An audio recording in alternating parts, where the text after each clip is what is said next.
Now on Consciousness Matters, we seek to answer the easy problems in life, such as what happens when we die.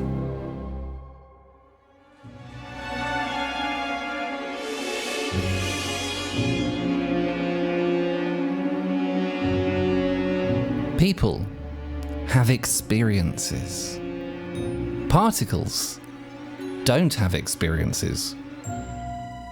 People talk about having experiences. Particles are helpless puppets of physical laws. People have feelings. Their bodies reward and punish them for certain behaviors. Particles don't have feelings and are neither rewarded nor punished for following physical laws. So if people are nothing more than particles, when they claim to cause things to happen, when they claim to have experiences, and when they claim to have feelings, they do so only because the particles in them are being puppeted by physical laws. There is nothing else causing them to say that.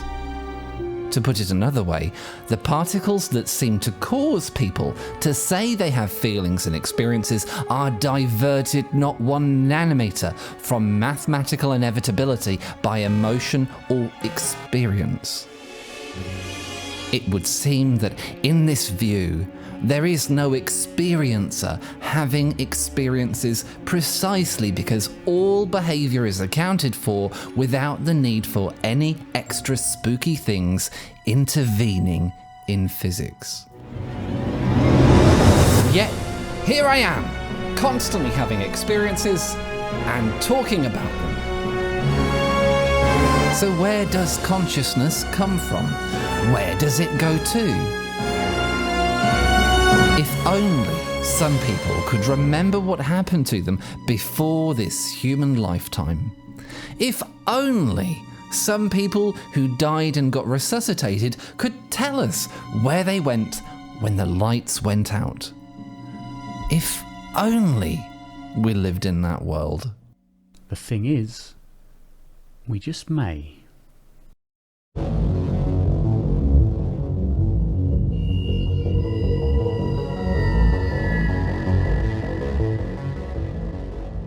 No evidence for an afterlife?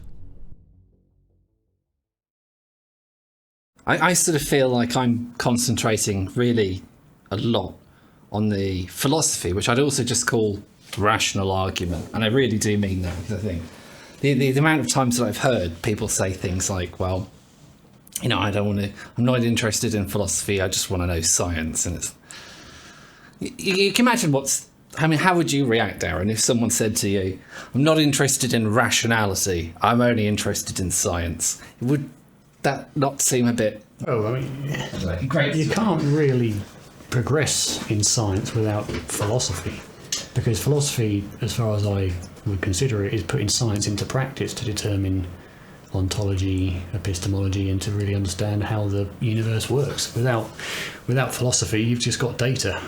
Science gets you data, and then you sort of philosophize with that to draw a conclusion.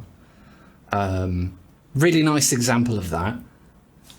Science might look to you like everything's just made of stuff, everything's just made of atoms, and then you sort of draw a conclusion that the universe is meaningless because it's all just atoms bumping into each other. That would be you taking some scientific data, applying some philosophy, and then reaching a conclusion of how things are. That's how worldviews are built, through philosophy. I'm not academically clear on philosophy or how properly to do philosophy. I just generally think about things and consider them for how they fit into my worldview and what I consider to be evidence for or against a specific worldview and how it matches for me. I'm not trained in philosophy or logic or anything like that, but I mean, what works for me, I find, works for me, the way I think about things. And, you know, philosophy of mind is one of the bigger philosophies, I think, because it encompasses everything about everything, really. Because, of course, without mind, without consciousness, really, it wouldn't matter whether there was matter or not, with nothing there to experience it. And indeed, without consciousness or mind, we wouldn't be at all. So it underlies the whole nature of humanity and life in general, I think. So I think philosophy of mind is one of the most important to really grasp. I know I want to come back to this because you've kind of gone for a different prioritization. You've looked down and you're talking to an awful lot of different people who are researching a lot of anomalous experiences. That's a good phrase. Yeah, I like that. Anomalous experiences. Yes. I think it can be very easy to form certain assumptions about those sorts of things as well. So, the classic example that I'm thinking of is someone like Neil deGrasse Tyson, who said various things about near-death experiences. Oh, it's, they saw a light. Well, they were in surgery. Of course they saw a light. They've kind of mushed this thing together in their brains. Mm-hmm. But the journey that you've been on seems to tell something of a different story, that those sorts of explanations that we get don't quite work. Neil deGrasse Tyson is an astrophysicist. He's a very clever man. But it doesn't matter how intelligent you are, how clever you are, if you're not familiar with the research done in a specific subject, you haven't done the research, you're not familiar with the overall context of everything. You may have heard the odd near-death experience and reasoned quite rightly, based on your education and your philosophy that education has developed, that it's all these different things. And it could be the case that some near-death experiences, as the example you gave, are a case of hospital lights. Possibly. And that would be reasonable until you start looking at the other phenomena that make that impossible, or very, very, very, very unlikely. And of course, folks like Neil deGrasse Tyson, who is a very, very intelligent man, has been brought up with the hard sciences, which rely on the physical side of existence to be understood. And of course, that would naturally often entail a materialistic worldview, because things like near-death experiences and anomalous experience of consciousness aren't really something that comes into the realm of astrophysics. No. So there are physicists, of course, who are dealing more with consciousness, especially in terms of the quantum physics, which I'm not overly familiar with. A lot of people believe it's when you bring consciousness into quantum physics, you begin to turn it into woo-woo quantum physics. But folks like Neil deGrasse Tyson... I feel like I need to object to that, but you finish off. Yeah, but folks like Neil deGrasse Tyson are very, very knowledgeable in their own field. But, being a fantastic astrophysicist doesn't mean you're a good carpenter. No. It doesn't matter how intelligent you are, if you're not trained in a specific field, in a specific area, then you're not well suited to make definite claims about it. Because the main thing with science and using science in reasonable philosophy is not only to have the data and be able to kind of ad hoc explain what's going on, but to have the full context surrounding the entire wealth of information we have, and using that to draw conclusions. A lot of people talk about Occam's razor, which is misunderstood a lot, and often it's taken as the most simple explanation is the most likely. But that also entails the most simplest explanation, which accounts for all the data. Yeah. And if you don't have all of the data, Occam's razor doesn't really mean much. And I don't really know if that is the full explanation of Occam's razor or if there's other aspects to it. But generally it's seen as the most simple explanation is often the case, but that needs to encompass the full data if indeed that is the case. And folks like Neil Tyson and many who only look at the neural correlates of these experiences and come from a neuroscientific background have not delve deep enough into the subject. And one person that has is Dr. Gerald Verley, who's a skeptic, still is. He's an anesthesiologist, he's a materialist, but he has, credit to him, really dived into the literature of near-death experiences. He just doesn't believe that they are what we or I believe they are. He doesn't believe that it's evidence of a non-local mind or some nature of consciousness beyond reliance on the physical brain. His his honesty has been questioned by many people. I don't know. When I spoke to him, he was a perfectly nice, reasonable guy. It has been questioned. I don't know the full details of that, but at least he is coming at it with an authority of someone who does understand the full context, at least surrounding the parts of near-death experiences that he talks about. Whereas folks like Neil deGrasse Tyson and Bill Nye and other popular scientists don't have that context around why we believe what we believe about it. And when I say we, I mean the researchers like Bruce Grayson and Jan Holden and Penny Sartori who have done. I take it these are all people you've interviewed as well, because you've been pretty busy talking to people who research this stuff. Yeah, I spoke to Bruce, and I work with Jan very closely with IANDS. Sorry, can you explain what IANDS is? IANDS is the International Association of Near-Death Studies. Okay. And I interviewed Jan Holden, who's the president of it, a while ago. And since then, we've been working closely together. I'm now their video editor and YouTube manager and things like that, helping to produce some of their conference videos and things like that. I've interviewed Bruce, who I think is the leading researcher of near-death experiences currently. Penny Sartori I did interview a while ago, but she's done prospective studies on the subject. And have people that are really out in the field and doing the research and understand the full context of the research and have come to that conclusion due to that data and the direction it leads in. Which a lot of these, especially folks like Dr. Grayson, who was trained as a psychiatrist, came at it from a very materialistic point of view to begin with and did everything he could to explain what he'd experienced with his patients in a materialistic way, but found it impossible. Can we step into that a little bit? So what are the sorts of... Where have the issues come up in explaining this sort of thing in a materialistic way? There's a few key concepts that make a materialistic explanation unwarranted, I think.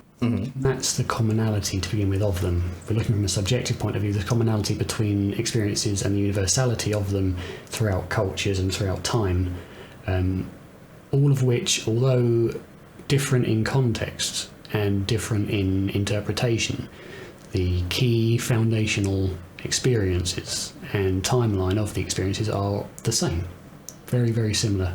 Some may see Jesus if they're Christian. Some may see, I don't know any other gods, Vishnu if they're Hindu, or Muhammad if they're Muslim.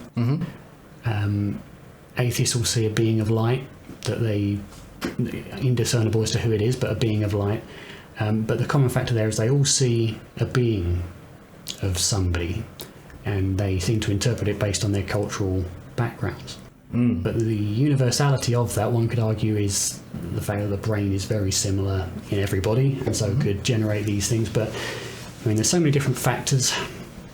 There's been research done on blood gases in connection with near-death experiences. They found, this was one of Bruce Grayson's, he was involved with this study from the Virginia University, and they found no correlation between level of oxygen, CO2 in the blood versus when a near-death experience would be expected to take place.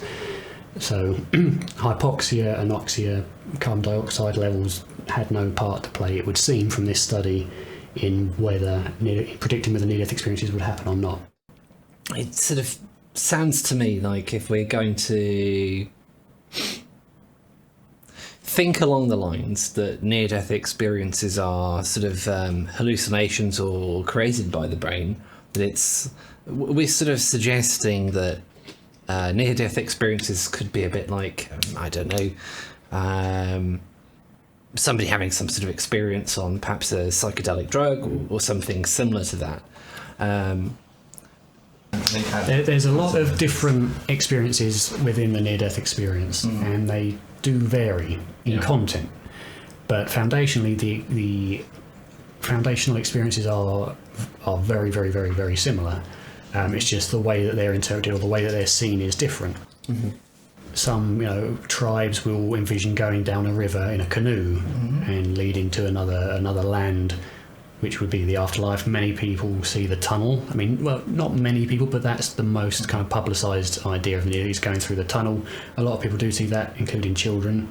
If I was a materialist and I'm saying that near-death experiences are just the result of what the brain's doing, I'd expect to see classic near-death experiences as also a small part of people just having crazy mental dreams and experiences of all sorts.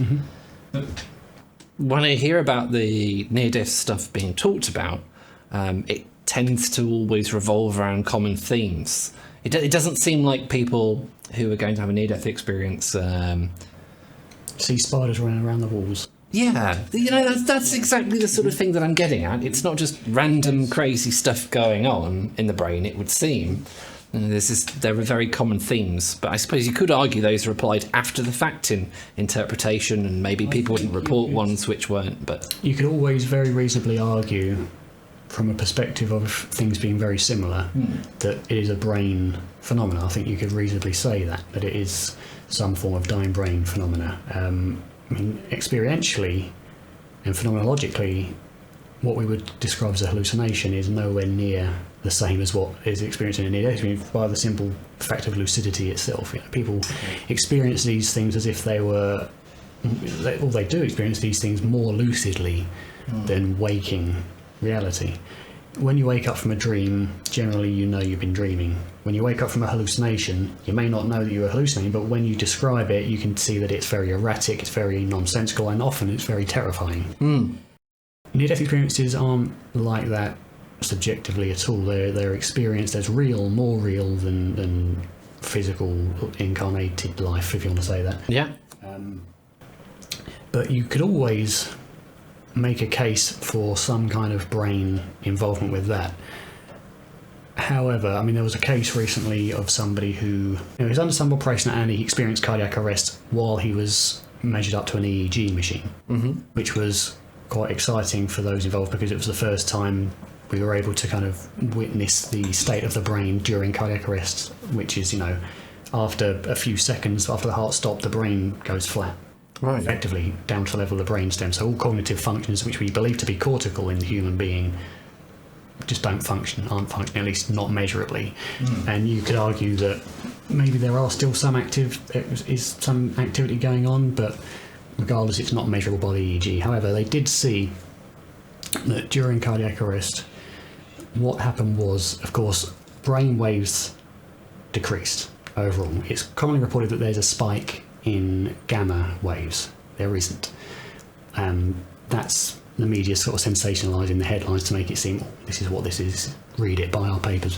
What actually happens is that, according to this research, the alpha, beta, theta, gamma waves all decrease, but gamma decreases less relative to the others. Okay. His gamma waves dropped less relative to the other brain waves, so people assume that must be the cause of near-death experiences. That's one case, but also, as I say, you'd have to assume that lucidity is purely dependent on the level of the gamma in comparison to the other brain waves. But it's interesting research.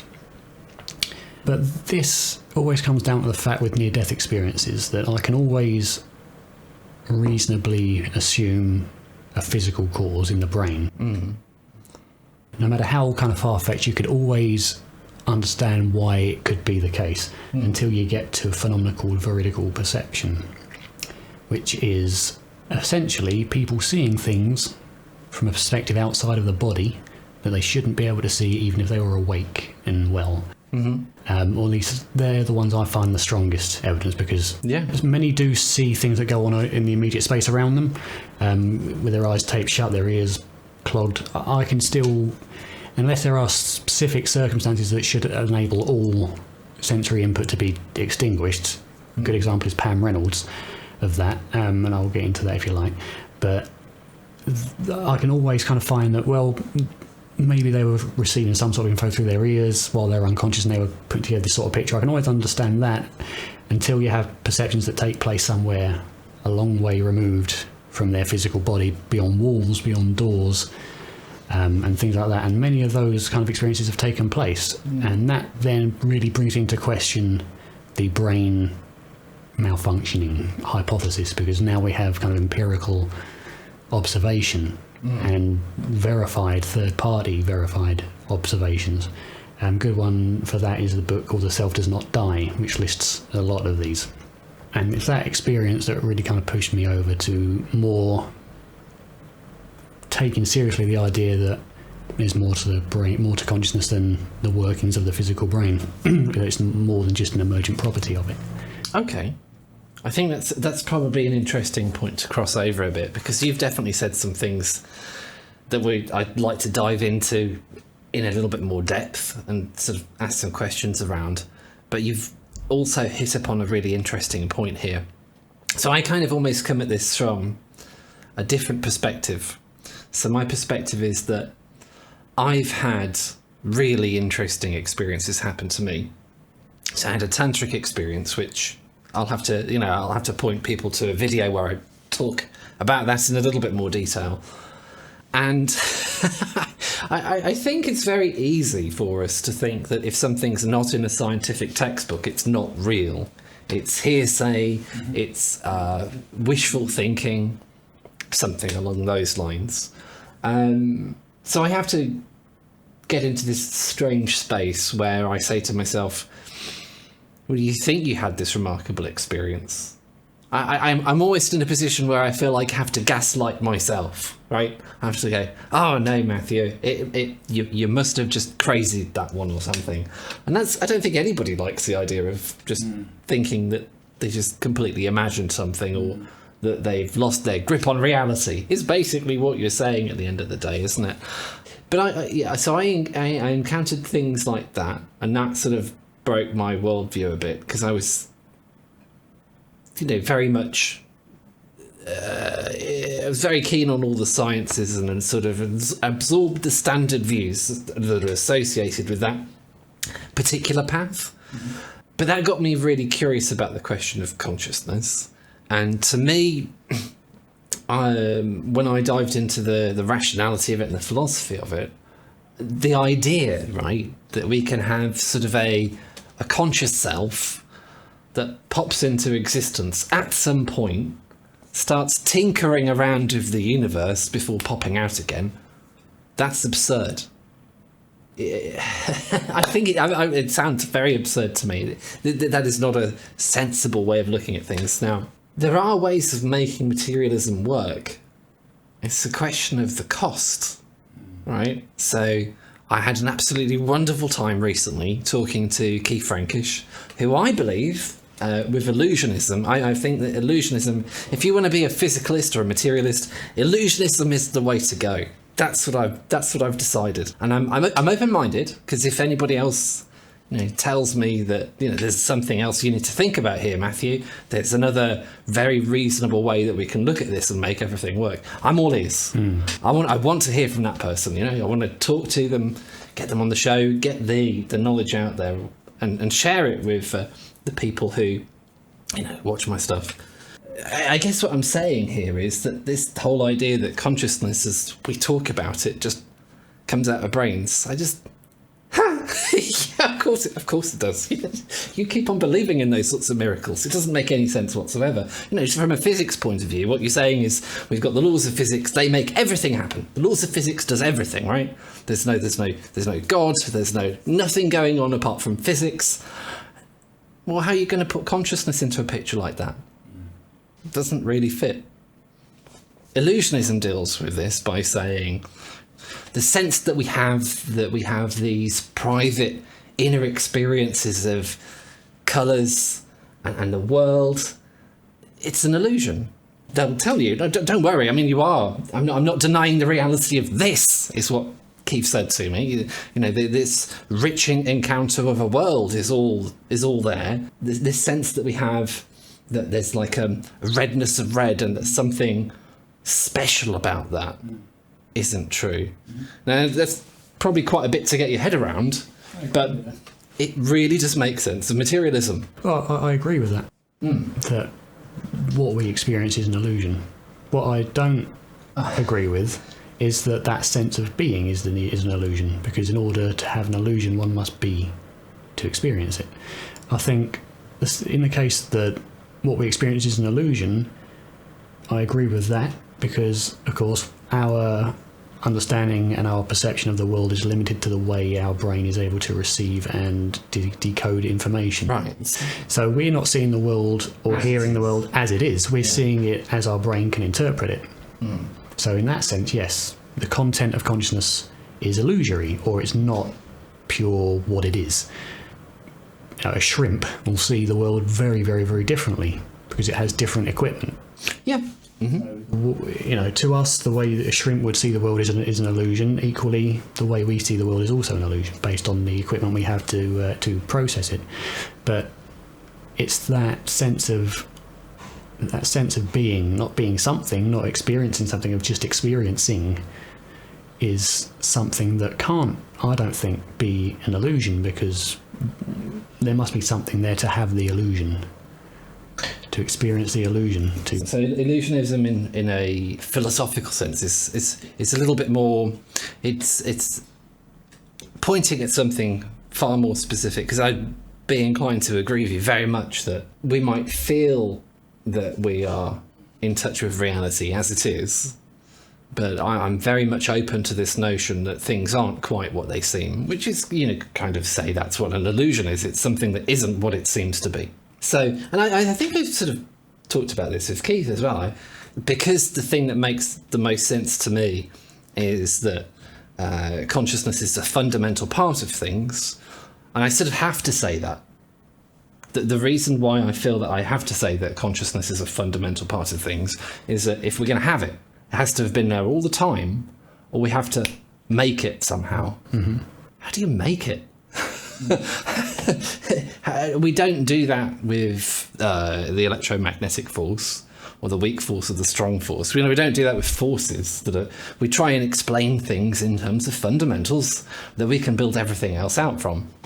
And this is the reason why you've got in philosophy things like panpsychism, mind throughout, and idealism, where everything's in mind, one mind. Those look very good when you've got a problem of consciousness doing stuff. Well, many materialists would liken consciousness to a computer, in the way that a computer is silicon and an electric charge, basically, and yet you can do all these amazing things with it, and logic works in the same way with a computer chip as the brain does. It's just a lot of on and off switches which create a series of interactions. You've got the informational integration theory of consciousness. I'm not familiar with it, but you've got theories that arise from that model.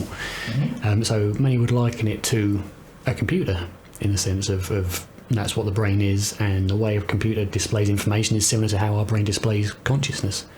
The reason that rationality opens me up to all these really interesting things about near-death experiences is because it's not just that I'm doing things. See, we can exhaustively describe a computer in a sense, in the terms of what it does, right? And I have mentioned this to Keith as well. Sort of like, I feel like what Keith has given us with physics, chemistry, biology, throw in some evolution, allow it to cook for a few million years, that sort of thing. I feel like what we've got at the end of that, if we think about things in the normal materialistic way, is we've got human doings. We've got these humans wandering around, they're doing things, they're processing things like a computer, but there's no experiencing, right? It's like a behaviouristic kind of philosophy, if you're familiar with behaviourism. Yes, but. So the but would be that I think that I'm trying to cultivate an inner illusionist here, and I think my inner illusionist would say something like, it's not just my outward behaviour, it's all these psychological reactions going on in my brain. There's this incredibly rich stuff that's going on. It's not just my outward behaviour. But to flip round on that and respond to my inner illusionist, I would say that we're still talking about the behaviour of atoms, right? We're still talking about the behaviour of material things that are just behaving. So I really feel that materialism only gives us human doings. It doesn't give us human beings, right? Now, the problem that we've got, and this is where it gets really interesting, right, is that we can always take this notion of experience, which I think of as my inner mental world, the qualia that I'm experiencing, pain, joy, the whole everything, colour, sound, smell. It seems like we can exhaustively describe these in terms of doings. We could say, for example, that your computer experienced the contents of a USB stick, or that's a bit fluffy. I know that, but we could figure out a situation in which we could make that work. We could perhaps have a robot that was artificially intelligent, and you could say, what was your experience of the kitchen? And it would say the counters were at this height. They'd still be able to talk about experience without there being special metaphysical stuff going on, right? Without there being this strange experiencer having an experience. It's just, we can make a machine, things happen to it, and it can report on those. How's that not the machine having experiences? So, because there's this giant logical problem with how materialism deals with consciousness, when it comes to things like strange experiences, I'm very happy to say, well, there could well be some validity to this. We've got no idea how consciousness works. Why is there this feeling like something to be us? The hard problem of consciousness, right? David Chalmers, we've got to contend with that. That's what I think. Mm-hmm. I think this is important because I think when you fully realise that there's a very serious problem with how we think about materialism giving rise to consciousness, does it not become a mystery to which we shouldn't have too many prejudices against possible answers? Do you see what I'm getting at? If you really have no idea what's going on with a particular thing, I would put it to you that you dismissing answers because perhaps you don't like the sound of them is, it's not the way to go. You want to be in an information gathering phase here, right? You want to be open to everything. I'm not saying don't have filters. I'm not saying believe anything you're told. It's not like that. It's more that because we're in such a clueless position as to what's going on with this consciousness stuff, you really do need to be open-minded to all the different possibilities that could be going on here, even if they seem uncomfortable to you, right? Illusionism is very uncomfortable to me. It's crazy. What? But I've taken the time to try and steelman it. I've taken the time to try and take it really seriously because I think that's important. So I'm kind of thinking about the people that I might have picked at recently with the illusionist videos that I've done. I'm also kind of thinking, what would you say to them if they thought that near-death experiences, just write those off, it's just wishful thinking, it's just people wanting to live forever, clearly the brain dies and that's it. That's kind of obvious, isn't it? And we were talking about veridical perception was the thing that sort of nudged you over. Mm-hmm. Can you tell us more about that? Well, I mean, what I'd say to someone who says that near-death experiences, or any of these experiences that I research, are wishful thinking, is I'd ask them, well, how far have you gone into the research? Most of them will say, I'm not reading that crap. I don't need to read that crap. So they already know the research is wrong, and that's why they don't need to read the research. I've seen that a lot, and Daniel Dennett was one, according to Stefan Schwartz, which I'm taking his word for it, but he said it publicly that Dan Dennett, when given, I think it was near-death experience or remote view, I think it was remote viewing actually, research, he said, I'm not looking at that. It's already, I know it's nonsense. Do you think I'd waste my time reading that? That's what apparently he said. So that seems to be, even with academics, that seems to be a fundamental issue, is that they're so set in a certain philosophy, which they believe to be correct. Yeah. But they're so set in it that anything that would initially very reasonably so seem fanciful is ignored. And as you say, I don't understand why we should ignore it when we really have no idea what consciousness is, let alone how it works. If one person comes up to you and says, any chance you could take a look at this, why not give it 10 minutes? Just have a quick little dig into it. Yeah, you gave it the time, and you gave it the time to try and understand it. That's the difference between someone who is genuinely sceptical but interested and someone who's more just cynical and not interested at all, and have their minds predetermined that all this kind of thing is nonsense, which when you see the quality of People debate whether it's anecdotal evidence. I don't think it is. I'd akin it more to case studies because it is verified. A lot of the cases I'm interested in are all verified by third parties. Yeah. Which turns them, I think, kind of adds strength to where they no longer can be called simply anecdotal. They're more case studies, which is kind of the top level you can get in social psychology and things like that. I mean, it seems to me like if you wanted to investigate this stuff seriously, case studies are probably going to be the best way of doing it. Well, it's the only way you can really study subjective phenomena. I mean, well, it's not just that. I mean, it's not like you can do a controlled scientific study by killing people, is it? No, indeed, exactly, yeah. But, and also with near-death experiences specifically as well, not just specifically, but you do have mediumship and other things where you do have the empirical aspect of it in veridical perception, which adds the empiricism. I imagine these things that really have a very big impact on people who experience them much closer to the event. But when it becomes a spoken story... That's where third-party validation comes in, yes. from a doctor or a professional, or even just, somebody else who wouldn't have a conflict of interest, in making it up. There have been cases that have been purely fabricated for financial or publicity. One case that I know of, or maybe two, but the second one was for the purpose of debunking it. That was by a YouTuber called Holy Kool-Aid. Oh, right, yeah. They sent a fake near-death experience to a near-death experience website. Yeah. Completely overstated what he'd actually said in the video against what he'd written. So very much when he was describing what he'd written, he'd very much hyperbolized a lot of what he'd actually written, because what he'd written seemed somewhat, or a lot more reasonable than what he said he'd written. Yeah. And that was a whole thing. But I mean, veridical perception is the one thing I think that turns away, because even, say, you can always look at subjective phenomena and try to describe it in terms of brain chemistry and electromagnetic whatever in the brain. You could always do that because it's subjective. There's no way of providing evidence for it outside of the frequency in which it happens. I found a similar sort of thing on the philosophy side of things. It does seem like, regardless of what you do, possibly to try and explain your inner conscious world, so someone's always going to be able to point to your brain and go, nah, mate, it's just this chemical banging into this chemical and reacting with this and doing that. None of that requires that you have a mysterious inner world of consciousness. See what I mean?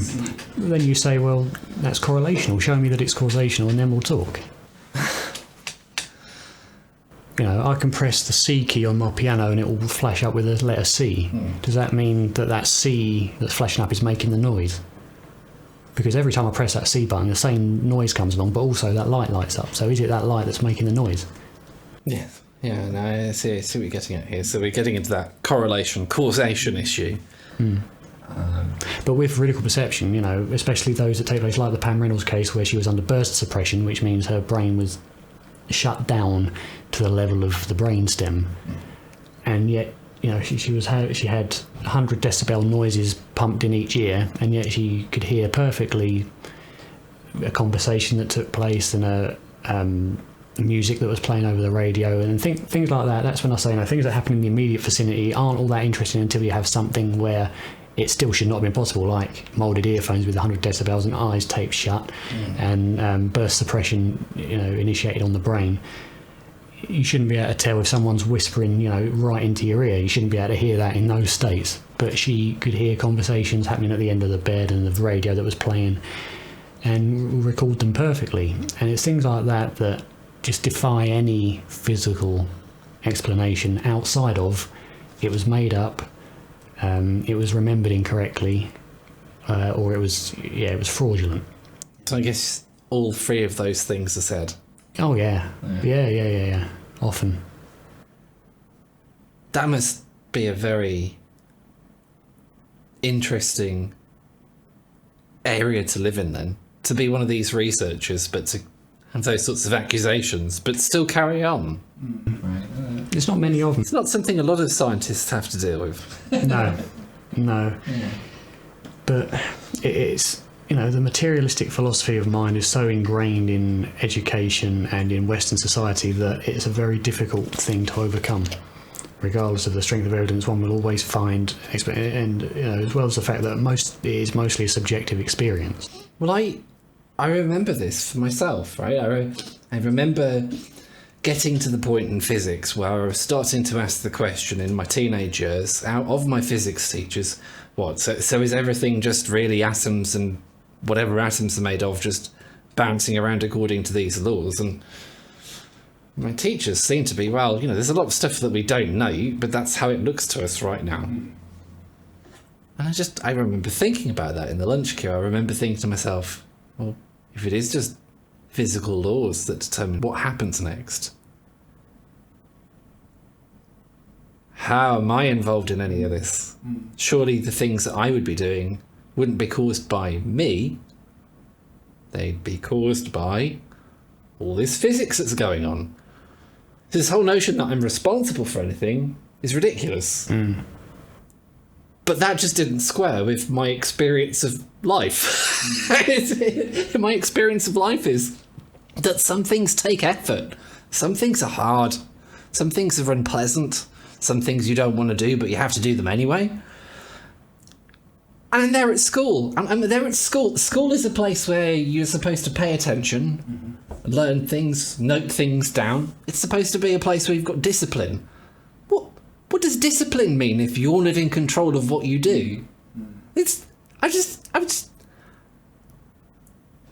I'm lost. There I am at school in the lunch queue thinking, well, looks like humanity really doesn't have an idea of what's going on here. This is very disappointing. I'm very disappointed in physics.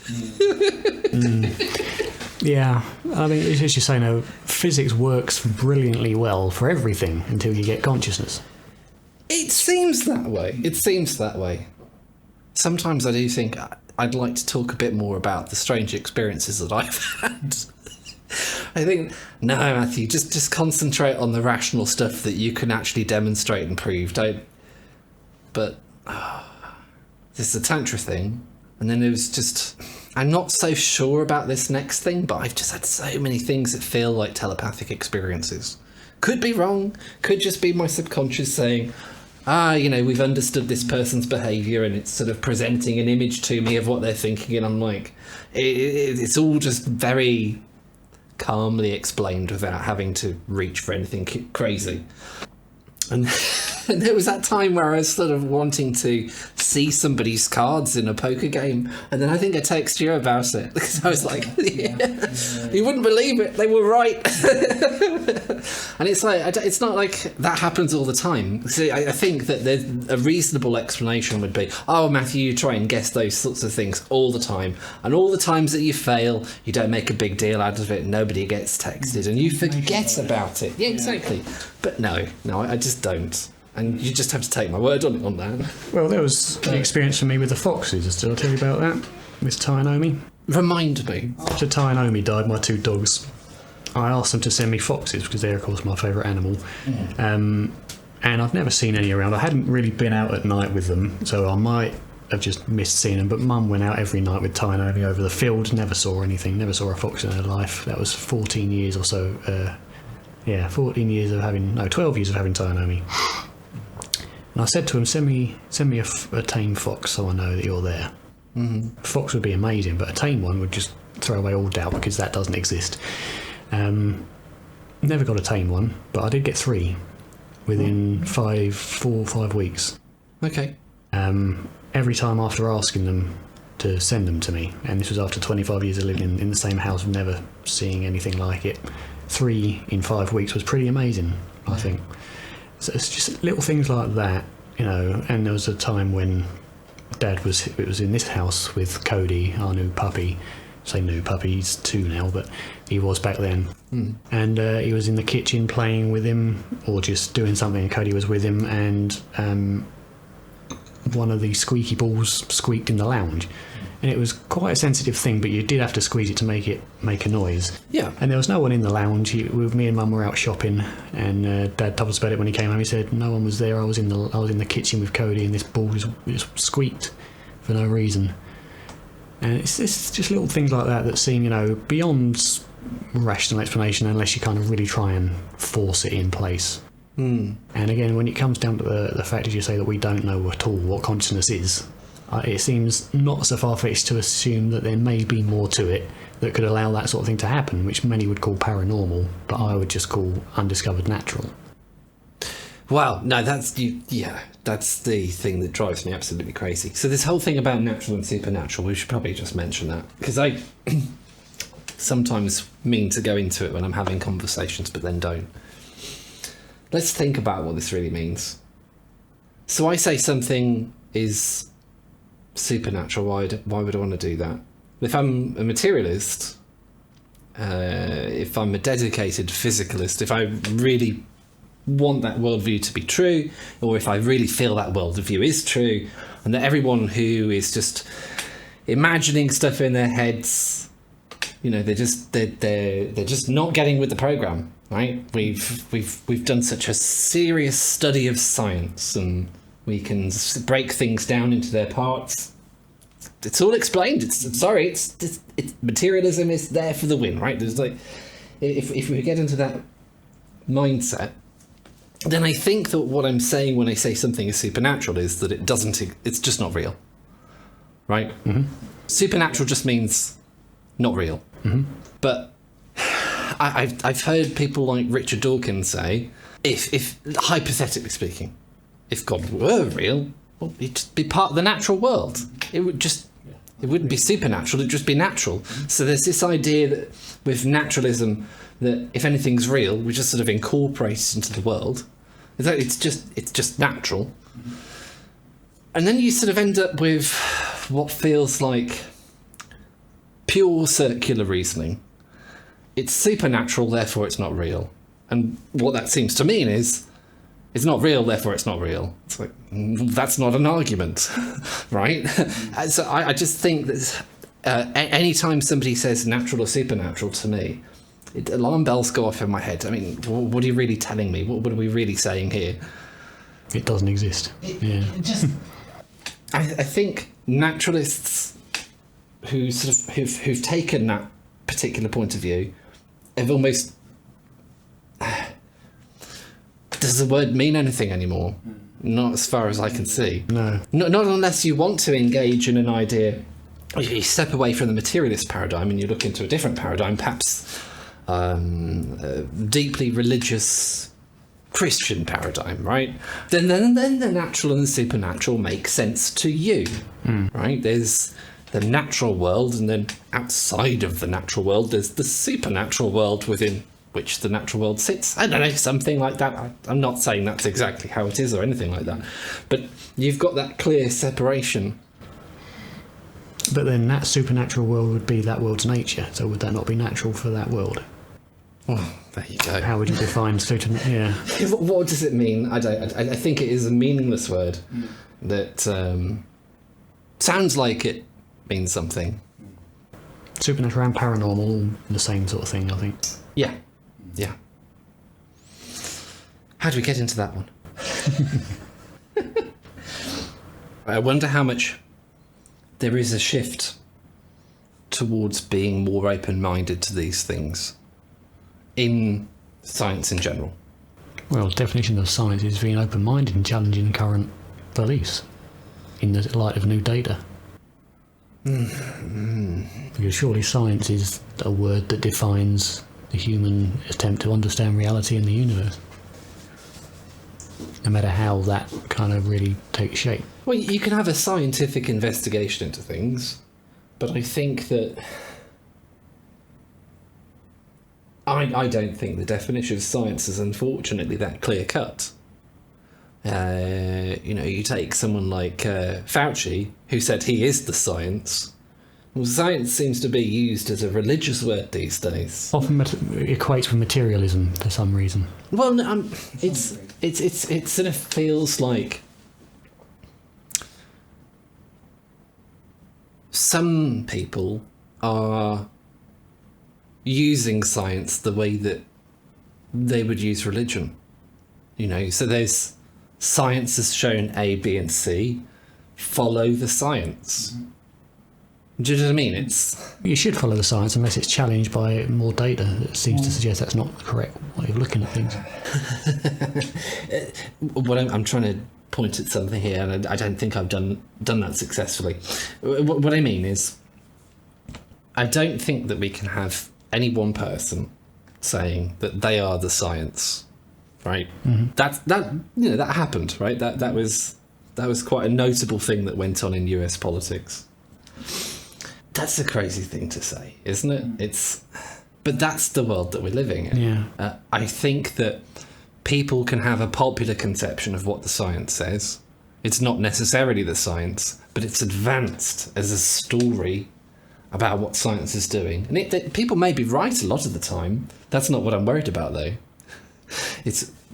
I feel that there are science advocates who aren't scientists, and they have a quasi-religious feel to them, to me. Mm-hmm. Yeah, definitely. Yeah. I mean, every man will interpret data differently according to his own experiences, his own education, his own, background and things like that. I think, when it comes to a science that everyone can agree on, generally, a principle would be, for instance, that if you drop something from a height, it will fall to Earth and won't go up. yeah, okay. That's a good place to start. That is something anyone could say that, and if you say that's not true, they would say, well, you're not following the science, because if you drop something, it falls. But when it comes to things like consciousness and the materialistic idea of consciousness being produced by the brain, that isn't based on data. That's based on assumptions from correlation. We see these strong correlations between mind and brain, and consciousness and brain. If we hit the brain, we can allegedly turn off consciousness or alter someone's personality. Therefore, it's quite obviously the brain is responsible for that. But there's no mechanism, no evidence for any mechanism as to how non-conscious matter can create conscious experience. I think what you're telling me is that correlation does not equal causation. Yeah, it always comes back to that. A lot of people are very happy with that, apart from when it comes to consciousness. Mm-hmm. They're quite happy a lot of the time, but then when it comes to consciousness, can we say in this particular case, the correlation is so good that correlation just this time, just let me do this one time, correlation equals causation, just once. Yeah, I mean, you can do, and you can do that with anything else, as long as you can demonstrate the mechanism as to how that causation takes place. So, my argument would be, as we haven't and seemingly can't do that, why is it less reasonable to suggest that consciousness exists in some form which isn't dependent on the physical brain, but relates to it to cause those correlations? They'll say, yeah, but that's stupid. Demonstrate then where this consciousness lives. And I'll say, well, demonstrate how the brain creates it then. Why is it less reasonable? Especially when these other experiences seem to fit into that idea. If I'm trying to understand what's going on, it's not a question of what answer pleases me the most to answer a question. It doesn't matter what the question is. I've got a series of answers, series of things it could be. If I'm just rooting out stuff based on how I feel, or because I don't like the idea that one could be true, or I'm not really doing a proper truth-seeking exercise here, am I? No, you're doing the comfort kind of reassurance exercise for the explanation that you consider the most pleasing. This is the interesting thing, right? This often gets used the other way round, doesn't it? Mm-hmm. So I imagine that someone like yourself will be accused of wishful thinking. Mm-hmm. Yeah, you'd be correct. But it doesn't mean I'm not objective and not trying to rule that part of me out in making decisions based on what I think is reasonable and not. Yeah, no, I appreciate that. But would it not also be true to flip that the other way around and say, if you're a materialist, you're getting a very reassuring picture of the world. Someone is saying, don't panic. There's no strange things that you might need to worry about. The world is intelligible. It's broken down like this. We can figure out what's possible and not possible. We can make definitive statements. You can learn these things better. You can get trained up and you can understand the world for yourself. Is that not going to create a feeling in you of empowerment? No, it's all right. I don't have to worry about zombies. Zombies, Darren, are ridiculous. I don't actually think that zombies are a problem, by the way. I'm not trying to worry anyone about zombies, but I'm just using it as an example, right? Because I remember as a teenager, I introduced to the concept of zombies. I find that quite terrifying, right? Anyone would find this concept of zombies. I mean, like real zombies. I'm not talking about philosophical zombies here. I'm talking about movie zombies. So the whole idea that you could be fighting in your own house, someone you love an awful lot could die. That's horrible in of itself. The fact that they try and eat your brains after waking up and not just and they just kind of turned into a horrible, just wants to kill you kind of thing and rip you apart. It's awful. Yeah. Of course it's awful. But that's obviously what makes it such a good horror genre. But I don't have to worry about zombies. You know why? Because it's obvious, right? You can't lose blood and then do work. Your muscles contract because your blood's carrying sugar and oxygen to them and just supplying them with energy, and then all that stuff's going on because of the way that your body works. That's the reason why, if you lose a lot of blood, you're going to faint or stop working. So this whole idea that of zombies is ridiculous. Where are they getting their energy to do things from? No, it's just not going to work at all. But that's the sort of reasoning that I would go through as a teenager. I'd go, yeah, one less thing to worry about. Got it. I know how the world works. Wishful thinking? Well, that can work two ways, can't it? Anybody that's human is subject to wishful thinking and confirmation bias, because, as you say, it's that security knowing that we can understand the world, and there's nothing wrong with that. We can understand the physical world. All we're saying is another aspect to that that is yet undiscovered, but works alongside it. And a lot of physicalists seem to be afraid that, maybe not afraid, but apprehensive that if there is this other world, if you want to call it that, of consciousness, which is unphysical, immaterial, then that means that everything we understand in science, it needs to be redone and it needs to be thrown out. No, it doesn't. We're saying no, it doesn't. I think that's an emotional reaction. I don't think that's a really thought-through, logical reaction. But a lot of people say that. And my response is, well, no, everything will still be exactly the same and still work mechanically the way we understand it to work in physics. Right. But we're adding another layer. And we're saying now that there's this other aspect that may not apply to those physical laws, may have laws of its own. But, here's the data to show that it can't be explained by traditional physics. And, it seems to be separate from the material world in some degree, or it's just there's a nature of it that doesn't work with standard physics. We need to build on top of that to add to our science, not throw it all out, but develop it. I wonder how much the reaction to religion is causing a problem here. I wonder how much people are going to themselves. They might be saying things like, I was brought up Roman Catholic, I felt guilty about everything, it took me long enough just to realise there was no God, I could chill out, let's use Christopher Hitchens' language, shall we? There's not a cosmic North Korean dictator in charge of everything, right? You can never escape from. Right. Yeah, I agree. The religious perceptions of God and things like that are terrible. Yeah, but the problem is that as soon as we start having this conversation, there's something mysterious about consciousness. Look at these NDEs. There was a being of light. People are just going, I only just got away from this, guys. I'm not going back. Do you know what I mean? There was something very weird and off about lightning the first time humanity saw it. But we kept doing science until we understood atmospheric pressure and friction and, cumulonimbus formation and things like that. And now we understand what lightning is. Yeah. I'm sure it was strange the first time someone looked through a telescope and could see something behind something else. Now we know what gravitational lensing is, because we kept doing science and Einstein came up with a theory. We figured stuff out. Stuff that was weird, we now figured it out and we understood the mechanics of it over time. Consciousness and anomalous experiences of consciousness are weird because they shouldn't happen according to our current ideas of how consciousness works. Doesn't mean it's not a part of science. It's not in the realms of religion. It's in the realms of science, but we need to adjust our methods of science to incorporate these things rather than trying to explain them away, given that there's now, I believe, more than enough evidence to suggest their ontological reality as non-local, apparent non-local experiences.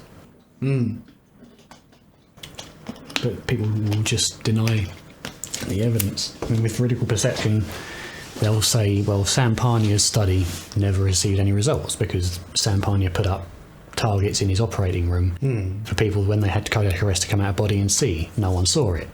One person had an out-of-body experience and survived. So you're using a sample of one. Right. As well as some other methodological kind of issues that people have raised about that study, mainly the motivation, why the hell, if I'm out of my body, why would I want to look at a target? I'll be freaking out. And things like that. But again, it comes down to, well, first of all, you've got a sample of one person who survived to be interviewed afterwards, and second of all, you've got that potential issue. Why would you want to do it? As well as other methodological concerns that others had. Yeah. But then you've also got the case of, absence of evidence isn't evidence of absence. Just because nobody saw the target isn't necessarily evidence that no one ever does. Yeah. Yeah. Indeed. And again, one person out of 2,000 or so participants, unwilling participants in the study. Gonna need a lot more people, isn't it? A lot more, yeah. If you've got a ratio of 2,000 or so to 1, that means, for a sample of 100 people, you need 200,000 participants. It could take a while to get that data. Indeed, yeah. But we've got more than enough evidence, I think, not anecdotally, I wouldn't say, but case study-wise, from evidential mediumship, out-of-body, veridical perception, past lives in children, remote viewing, psi, even comparisons between psychedelics and near-death experiences, and different things like that all just seem to point in one direction. But because of the strength of the materialistic paradigm, which is a good one for general day-to-day life, but doesn't stretch to consciousness, because of the strength of that ingrained materialism, it must be not true, although it's all pointing to one direction. Things like terminal lucidity, how does that happen? When the brain is degenerated through Alzheimer's to the extent where no cognitive function remains, but suddenly a day or even a month or so after a long time of degeneration, suddenly, very suddenly, you regain full lucidity before dying. In a mechanical world. Could you just talk me through a couple of examples, maybe, or is there... What will people do? Because this is really interesting, terminal lucidity. Yeah. I haven't really heard of many examples outside of the fact that it is rare, but nurses have seen this take place. There is a study of it by a guy called Michael Nahm, amongst others, and essentially during Alzheimer's or dementia or any other brain degenerative disease where the brain is dying, it's breaking apart, all the neurons are breaking apart, and people lose memory, they lose cognitive function, and they become pretty much, zombies, if you want to say that. They don't know what's going on, who's who, and it can be, as I say, up to a month before death, regardless, after a long time of the brain degenerating to that extent. It can be up to a day, it can be up to an hour or a few minutes before physical death, that suddenly, and it's rare, but it happens, and it shouldn't happen. No matter how it's documented, it's documented, it's studied, and suddenly they'll regain full lucidity up to, as I say, an hour or a day or a month or a week before death. Now, after a hugely long term of brain degeneration, where it's degenerated to such a state where you can't remember, you don't know where you are, who you are, suddenly you'd have to argue that the brain regenerates spontaneously within the day or the week or the month. It does sound like that, doesn't it? It does. Yeah. How did Gerald Verley respond to that? Because I believe this came up when you were talking to him. Well, he, from what I can remember, it was a while ago, but he talked about pH levels, pH values in the brain at the time. I don't know enough about that to say that's the case, but certainly Michael Nahm, who's reported it, has said, I don't think so. No, I wouldn't think so. I mean, you would have thought that in order to regain, using a materialistic paradigm, that memories are the links between neurons, once those are severed, pH levels aren't going to make much of a difference because those memories have gone. Well, I think, okay, so to be fair to that pH idea, if somebody had a problem with their brain that was down to pH, it'd be very easy to imagine that if that pH problem was solved, that the problem with the brain would go away. And the other possibility he raised was that if there was a tumour or something like that, that as the brain degenerated, that tumour also degenerated, that could allow cognitive function to return because the tumour's no longer obstructing it. Fair enough. But these are reported in Alzheimer's cases, not brain tumours. They may have been reported in brain tumour cases, but you can come back to that possibility. You could explain that. But with Alzheimer's and brain degenerative diseases, outside of spontaneous regeneration of synaptic connections, I don't see how pH could really make much of a difference. I mean, I don't know. I'm not a brain surgeon. I don't understand pH levels and how it works. I don't really even understand Alzheimer's outside of that it's brain degenerative. But from what I've seen, that's the only possibility would be that it restores functionality by spontaneously reconnecting itself, and that doesn't seem like that happens. You know what I found really interesting? The scientific studies where they tried to locate where memories were stored. And so they destroy parts of rats' brains. Yep. Like, we're going to find it, we're going to find where the memory is. They can't do it. No. Like, I might be oversimplifying this a bit, but it's almost a bit like saying, on Monday, we're going to destroy everything on the left, see if they remember it. Oh, well, it must be in the right side if the memory still carries forth after they've destroyed, like, the left side of the brain. So let's just verify this, check on the right. Oh, that didn't do it either? What's going on here? That would also be strange on the that would also be strange on the other explanation that the brain pathways are access ways to memories. You've got problems with memory being in the connections between brain cells when you've got cells that have memory. The cells don't have brain cells, obviously. So how do cells have memory? Could be different mechanisms and different sorts of memory, of course, you could say that. Indeed, yeah. But, when it comes to tonal lucidity, that doesn't seem right at all, that the brain can suddenly regenerate itself. That's really the only thing you could say in a brain degenerative disease, I'd have thought. Okay, so this is actually a really interesting area. I really do find terminal lucidity quite... I think it's called paradoxical lucidity now, but it means the same thing. Yeah. Well, I like terminal lucidity better because it's more descriptive. This is something that happens before you die, right? That's the phenomena, right? Okay. So that's one very interesting sort of compelling evidence. If you believe that everything's kosher, if you like, if you believe that this has been documented properly, that people aren't being fanciful and crazy, that it has gone through a rigorous process, that it's real data that you're looking at, not what somebody imagined or what somebody said. So long as you've done those checks and that you're careful with things, and this looks like something that is pretty wild. Kind of interesting. This is the sort of thing that I have associated with your channel. This is sort of what you do, is looking at these sorts of things. Would that be fair? Yeah. So we've got terminal lucidity. Veridical perception we touched on a bit, didn't we? Veridical perception in out-of-body experiences. Can we dive into veridical perception and just possibly explore an example? Okay, so this is the Self Does Not Die. I'll show the camera. Self Does Not Die by Titus Rivas, Annie Dolan and Rudolf Smith. I think it's the most important publication done for near-death experience of veridical. So let's say I'm a cynical bastard. Why should I believe anything that's in this? Well, this chapter is called Extrasensory Veridical Perceptions of Events Beyond the Reach of Physical Senses, and it is in... Well, who's the author? Can we go into a little bit of detail? Titus is a Master of Science, MSc, MA. I don't know what Rudolph is. Annie Dervin's passed. But they go through each case, and they've thoroughly researched the documentation behind each case and have followed up with verifications from third parties and things like that. And this one comes from a chapter called Cases Reported by the Patient and Confirmed by an Investigator or Others Involved. So this is one that was reported, and then the investigator, probably Titus or Rudolph or a third party investigator, has gone and checked the details of the case with the people involved and the others who were kind of witness to it. So this is case 214, called The Smoking Grannies.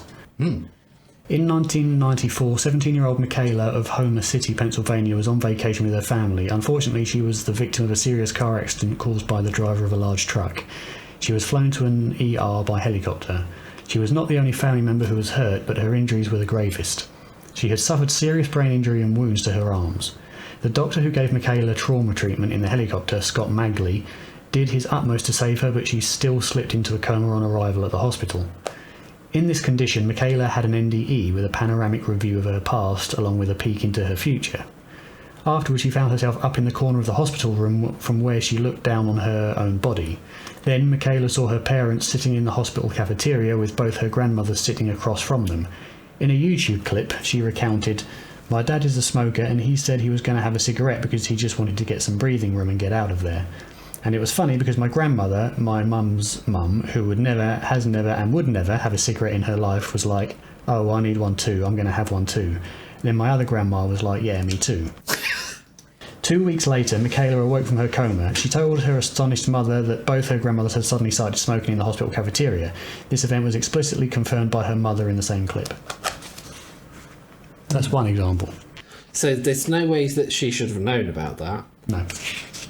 How can we exclude her finding out about that in another way and then recounting it and sort of forming this story? Yeah, I mean, this took place in the cafeteria, the hospital cafeteria, so it would have been a good distance away from her room, I'd imagine, unless it was literally just outside the door. Yeah. She slipped into a coma, so she was very, very deep unconscious. That's not to say that she couldn't have heard anything or whatever, felt anything that could have developed into a story, but I'd imagine it's not an uncommon occurrence to have someone smoking in the cafeteria, assuming they're allowed to. So why anybody would be kind of walking past in the corridors, past the rooms, talking about two grannies smoking would be a bit of a reach. I suppose it's part of me thinking, is it possible that they might have had a smoke there, come back to the bed while they thought she was unconscious, but maybe she's somewhat aware of what's going on but not properly awake, have ingested them talking about the fact, oh, it's not normal. You know, they could have said to each other, oh, it's odd to see you smoking, you know. Do you know what I mean? It seems to me that I'm probably always going to be able to do this, you understand? You know, try and imagine how it could have happened another way. But there's more stories like this. This isn't isolated. 2 weeks later, so 2 weeks after they had the smoke, Michaela awoke from her coma. She told her astonished mother that both her grandmothers had suddenly started smoking in the hospital cafeteria. So she got the place right. As you say, they could have been talking about it after the fact. But, I mean, as you say, you know, you can always rationalise. You'd have to ask probably Titus or Rudolph for the details of that, because you know, that would have crossed their mind. Definitely. Yeah, it certainly should have done. Yeah. And again, you know, looking at this, anybody could immediately think of this sort of thing. But this is, you know, a short page on a book. To get the full context surrounding why it's included in the book and why they considered it convincing enough to write in there, you'd have to go further and talk to them and really get the full context before dismissing it outright. Yeah. That's what I would do anyway, as a researcher. Yeah. But that's an example, and there are a lot of examples of maybe more solid cases than that, such as the Pam Reynolds case, which is exhaustively discussed in the circles. It seems like there's enough evidence to pique people's curiosity, but not enough evidence to tip them over. Yeah. I'll give you one more that I found that I remember was very good. It was the 12-digit serial number. I think most people would struggle to remember 12 digits. The documentary Beyond the Light highlights a case reported by Norma Bowe, PhD, a professor in the College of Education at Keene University in Union, New Jersey, and a registered nurse. When Bowe was employed as a nurse in ERs and ICUs, she dealt with many patients. She was regularly confronted by fatalities. In the neurology ICU, she once encountered a patient with a stitched-up head wound who had had an OBE, an out-of-body experience. The woman came to Nurse Bowe's unit in a coma. She remained in a coma for several weeks.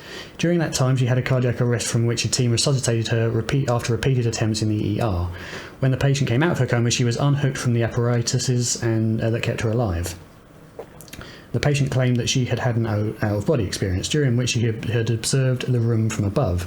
Because Bowe was familiar with this kind of story, she did not attach much significance to it, and so she was only half listening to the patient. The patient, however, turned out to be suffering from an obsessive-compulsive disorder that centred on remembering numbers, and this feature did catch Bowe's attention. The patient compulsively tried to commit to memory every number she came across. The woman claimed that during her out-of-body experience she had imprinted in her memory the serial number of the respirator, which was to be found on the top of the machine. At the time, respirators were some 6 feet in height. The patient chanted the number comprising 12 digits. Bowe and her colleagues wrote the number down but thought no more of it. One day, the respiratory specialist came to take the machine from the room because the patient did not need it anymore. A custodial staff member was therefore called to dust the top of the respirator. A ladder was needed to reach it. The man who dusted the machine proceeded to read out exactly the same number as the one the patient had observed from above. Bowe seems to imply that this had happened after she asked for the number, although it can also be understood that the custodian simply recited the number of his own accord. So, there's another example. It does seem rather good. And again, that's one of many cases, some of which are much better corroborated, like the Pam Reynolds case. And Lloyd Rudy and the Dentures Man, you can find them all on YouTube and around the sites. They're all well known. So we've got terminal lucidity, veridical perception, where people say they saw this or that out of their body. Are there any other particular things that we should be looking at here? Well, you've got past lives in children. Initially kind of started by the founder, I think he was the founder of the Division of Perceptual Studies at the University of Virginia, Ian Stevenson, carried on now by Dr. Jim Tucker. And these are cases in Eastern countries and in Western countries. Most people seem to think that it only occurs in the East, but there are cases in the Western society as well, in the US. A lot of people talk about the James Leininger case, which was where he remembers allegedly dying in an aircraft crash when he was, I think he was in the Air Force or something, and he crashed and died, and the boy is able to kind of pick up on that and give details, and that's kind of widely contested at the moment. There's been some back and forth between critics and Jim Tucker, but a good example, I think a better example from what I know, is Marty Martin. He was an extra in Hollywood. He was, I can't remember if he was killed or whether he died in an accident, but he died, and he was an extra, to say, in Hollywood, not someone who was credited, someone that they picked off the street and put into this movie as an extra. After he died, I can't remember when it was a long time ago, but now there's a guy who reportedly remembers his past life as Marty Martin. Okay. I believe he gave his name, along with 50 facts about him. Okay, that's quite a lot. That were perfectly matched up. Some that could be, might not be, but I think... Some that might be publicly accessible. Very difficult, because this guy was not known at all. Okay. He was just a random guy off the street that they pulled into to be an extra in the movie. So how would he have known? Yeah, exactly. Don't quote me as someone they pulled in off the street. He might have done extras as other things, but he was uncredited. No one really knew who he was. You wouldn't be able to search, especially back in the days before the internet. There's no way you'd have been able to know who this guy was. But he gave a variety of facts. 50 of them were accurate, to the detail. I can't remember precisely what they were, but they were very accurate. I could bring up a list of them. Yeah, sure. Here are some of the facts about his previous life that Ryan had accurately and independently stated early in the investigation before the real-life Marty Martin was discovered. His mother had curly brown hair. He talked a lot about a sister 3 years younger than him, and these are all correct. He liked to bring elaborate colouring books to his kids. He drove a green car and his wife had a black car. He travelled to Paris. He was a smoker. He had a house with a pool and pianos. He liked to travel by boat. And he's quoted as saying, "I get to go on these big boats, wear fancy clothes and dance with pretty ladies." He hated cats and got severely scratched by one he was trying to help. He got his daughter a dog, but she didn't like it. He owned an agency, a talent agency, with offices in New York. He danced on Broadway with his sister before going to Hollywood. The address of his house had a rock or mount in it as part of the street address. It was actually Roxbury, R-O-X. He knew Senator Five from New York. There was a photograph discovered of Marty Martin and Senator Ives, of Marty Martin and Senator Ives of New York together. So they were all statements that the child made before they identified Marty Martin, and all of those were correct. I believe amongst others. That one I find particularly interesting because of the amount of, the randomness of some of the, he bought his sister a dog and she didn't like it. That sort of thing. This was a Jim Tucker case study. Well, I think Ian Stevenson, because I know a little bit about this area, didn't he have like 20 or 25 cases which didn't seem to be explicable in any other way? Yeah, that's right, yeah. And I think that was out of a much larger pool. It was, yeah. A lot of them were very easily kind of dismissible as cultural beliefs and things like that. Mm-hmm. But yeah, as you say, I can't remember the exact number, but yeah, there were some that were just completely inexplicable scientifically. Mm. If I was going to explain that away, it would almost seem like I'd need to suggest that kids routinely make up stories about past lives that then don't turn out to be true. And there's such an enormous amount of this going on that inevitably, every so often, someone gets it right. Yeah. Fair enough, but that's a lot of facts and a lot of very strange facts. Well, that's the thing, right? So if you I'm wondering what the probability is of getting 50 things like that correct. I mean... And again, this isn't the only case. Yeah. I think if I really scratch my head and try to start writing it down on a piece of paper or, properly noting it down and trying to think, well, what is the possibility of getting that correct? I feel like by the time you chained 50 of those together, the odds would be relatively astronomical. Mm. But then I'm trying to think, what would people say? How would people dismiss that? But have you ever come across a child that was telling you about a past life? No. No, neither have I. Maybe we just... maybe we need to talk to, a teacher or something. Someone who encounters a lot of kids, Mm. Because if children did that all the time, then it wouldn't be so unusual if there was a report that turned out to be correct, because there'd be so many misses that inevitably... There would be a hit, yeah. Yeah, exactly.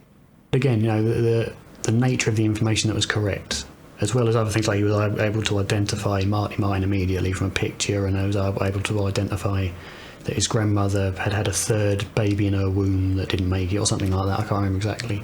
Things like that are just very, even in terms of probability, would be very unlikely to guess that as a fact. Terminal lucidity, veridical perception, and now past life memories in children. Past life memories, where we've gone through some sort of process to verify this is real. So investigations of past life reports in children. Those are three very interesting phenomena right there. Is there any other notable things? Evidential mediumship and the so-called peak in Darien. Trigger a few people, that evidential mediumship. Evidential mediumship, if you want to look to scientific studies of mediumship, they have been done. Look to Julie Byshell of the Wimbridge Institute, who did up to... Surely I don't need to, because I already know that this couldn't happen. Yes, indeed. But she's done research and studies that have been up to quintuple blinded. That sounds like a lot. Yeah, and have still garnered statistically significant results in favour of mediumship. But specifically, evidential mediumship is essentially where, as it sounds, someone will receive a message from someone who's passed that turns out to be accurate to their life, often something that only they knew about, and it don't make publicly available anywhere else. Right. Of course, you have cold reading, you have hot reading, you have a variety of different psychological cues that people read, but a lot of evidential medium experiences are again so far removed from anything you could possibly ascertain from eye movements or cold reading or being fed information, so abstract, that turn out to be correct, that kind of take it beyond the realm of plausibility to be explainable, especially for the sitter, the person that actually takes the mediumship session. You then have the so-called, that probably would be part of after-death communication, or as opposed to, you could also put that into near-death experiences, the so-called peak in Darien experience. Are you familiar with that? I've heard that phrase, but I need a little reminder of what's going on there. I say often, sometimes, I suppose, rarely, I suppose, during near-death experiences, you hear of... Oh, is this the one where people encounter a relative who's passed away, but they don't know they've passed away, and they encounter their relative in the near-death experience? Oh my goodness me, there was the one where someone said about the sports car, I'm sorry I got rid of... Sorry, I trashed the sports car. It was the sister that was... And they didn't know that she'd been involved in an accident. She was on her way. She was on her way home or to university. Yeah. At the time, and she crashed the sports car and was killed at the same time that the person underwent the near-death experience. And they then got the call after he'd reported, "I've seen my sister." That sort of thing, and that's happened a few times. It's rare, but it has happened a few times. Yeah. That's the peak in Darien experience. Right. It's a funny name for that, though, isn't it?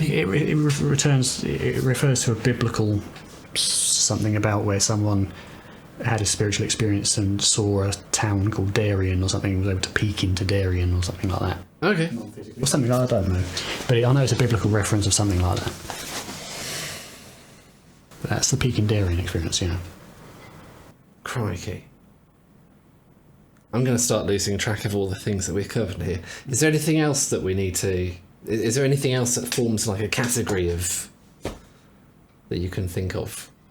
We have the Psi Phenomena, remote viewing, which is seeing at a distance. Yes. Where someone will be able to... I'm not entirely sure how that works. I'm going to be taught how to do it by someone who can do it, to military standards. Now, this should be very interesting, yeah. Yeah, okay. I hope I will be anyway.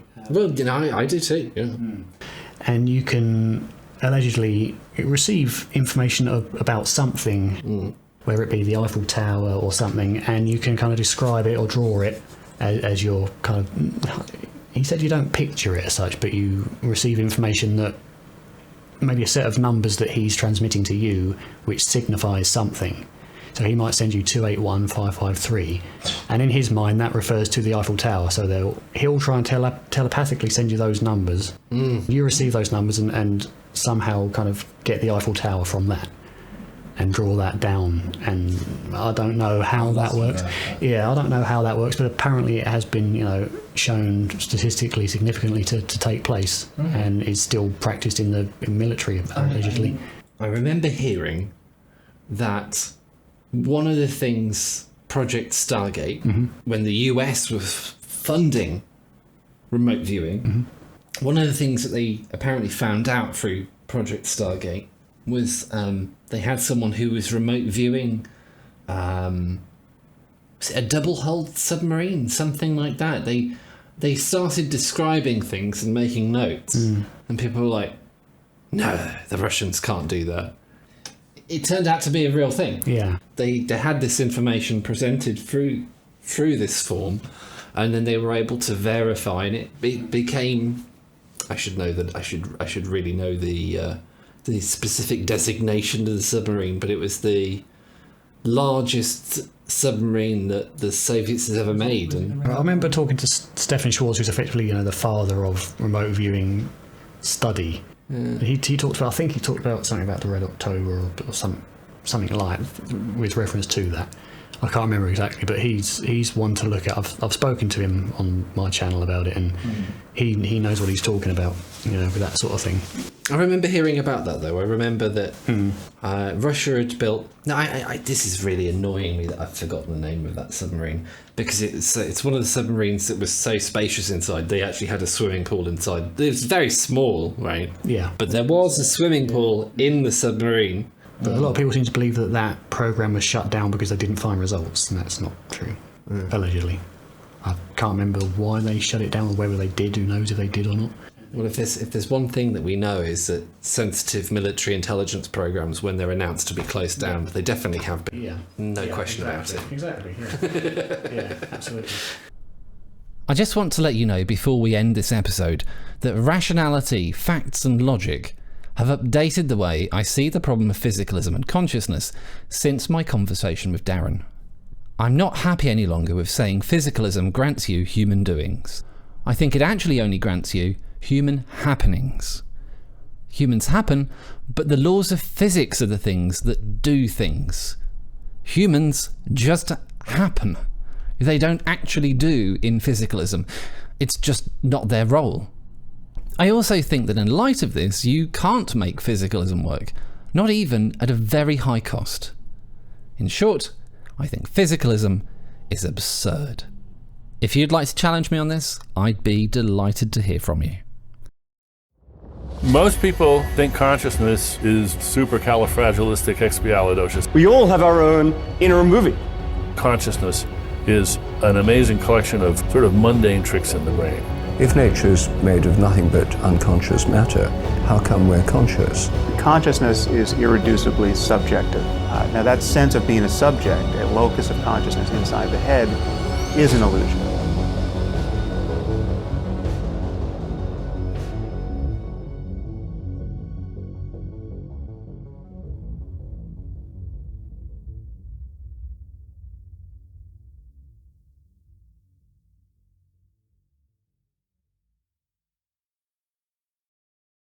The Typhoon class.